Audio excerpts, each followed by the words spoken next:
Nous sommes le 16 octobre 1968, à Mexico, où se déroulent les 19e Jeux Olympiques de l'ère moderne. La finale du 200 mètres vient de s'achever. Elle vient de sacrer l'athlète américain Tommy Smith, qui devient nouveau recordman du monde, avec un temps en 19 secondes et 83 centièmes. À la troisième place, on retrouve son coéquipier John Carlos. La deuxième place est quant à elle occupée par Peter Norman, un athlète australien. Mais au-delà de la course et des performances sportives des athlètes, ce qui va marquer cette journée va se dérouler un petit peu plus tard sur le podium. En effet, lors de la remise des médailles, les deux athlètes afro-américains se présentent gantés de noir et en ayant retiré leurs chaussures. Tommy Smith porte un gant à la main droite et John Carlos à la main gauche. Pour l'anecdote, ils se partagent la paire de gants de Tommy Smith, John Carlos ayant oublié sa paire de gants. C'est d'ailleurs Peter Norman, le troisième homme sur le podium, qui le leur a conseillé. Une fois les médailles autour de leur cou, l'hymne américain retentit. C'est à ce moment-là que John Carlos et Tommy Smith lèvent leurs poings gantés de noir. Ils baissent également la tête en signe de protestation. Ils resteront dans cette position pendant toute la durée de l'hymne américain. Un des moments les plus iconiques de l'histoire du sport est né.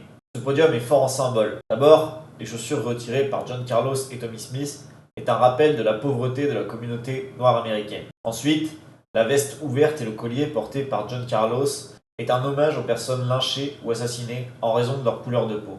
Enfin, bien sûr, le poing ganté de noir qui a été interprété comme un symbole du Black Power et qui en fait a été décrit par Tommy Smith plus tard dans son autobiographie comme un symbole plus universel, un salut pour l'ensemble des droits de l'homme. Le geste des deux sprinteurs afro-américains s'inscrit dans un contexte politique très chargé autour de la question raciale aux États-Unis. En effet, depuis la guerre de sécession et l'abolition officielle de l'esclavage en 1865, les États du sud des États-Unis ont mis en place un système de ségrégation raciale très strict qui sépare dans tous les aspects de la vie quotidienne les populations noires américaines des populations blanches. Certaines écoles, certaines banques, certains métiers, certains quartiers entiers même sont interdits aux Noirs et d'autres l'en sont au contraire réservés. Mais dans les années 60, avec l'émergence de figures comme Rosa Parks, Malcolm X ou encore Martin Luther King, le mouvement pour les droits civiques gagne de l'ampleur aux États-Unis, forçant les gouvernements américains à agir contre la ségrégation raciale.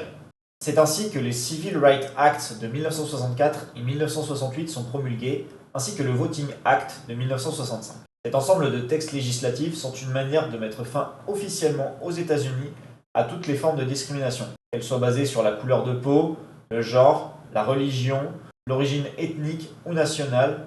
Malgré ces avancées notables sur le plan légal, la question raciale aux États-Unis demeure extrêmement tendue, comme l'en atteste l'assassinat de Martin Luther King le 4 avril 1968, quelques mois seulement avant l'action de Tommy Smith et John Carlos lors du podium des Jeux Olympiques. Si ce podium est aujourd'hui retenu comme l'un des moments les plus marquants de la lutte des minorités pour leurs droits, à l'époque, le geste fit scandale aux États-Unis et dans le monde.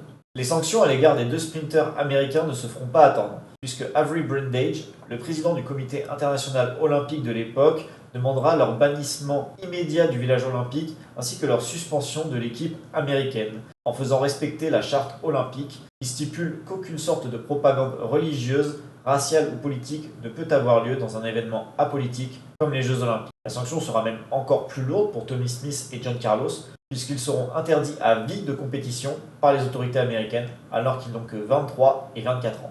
Aux sanctions sportives subies par Tommy Smith et John Carlos, il faut ajouter les sanctions sociales. Ils seront par exemple pendant longtemps menacés de mort, que ce soit eux ou leur famille, et ils seront également ostracisés sur le plan professionnel, puisqu'ils se feront par exemple renvoyer de leurs emplois qu'ils occupaient avant les Jeux Olympiques. Si les conséquences les plus dures portèrent évidemment contre les deux athlètes afro-américains, le troisième homme du podium, l'Australien Peter Norman, ne fut pas épargné pour autant. Il arbore sur sa veste un badge de l'Organisation olympique pour les droits de l'homme. Parmi les membres fondateurs de cette organisation, on trouve notamment Tommy Smith et John Carlos. L'organisation, fondée en 1967, a notamment pour but de lutter contre la ségrégation raciale. Elle ait lieu aux États-Unis ou en Afrique du Sud, où le régime d'apartheid est encore en place. Pour le port de ce badge, Peter Norman n'est pas exclu du village olympique. Il n'est pas non plus banni de son équipe australienne, ou du moins officiellement.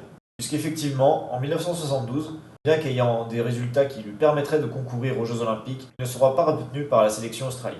Lors des Jeux Olympiques qui se déroulent à Sydney en 2000, 32 ans plus tard, il sera également tenu à l'écart par la fédération australienne. Ce sera finalement la fédération américaine qui l'invitera à prendre part à la cérémonie d'ouverture des Jeux Olympiques.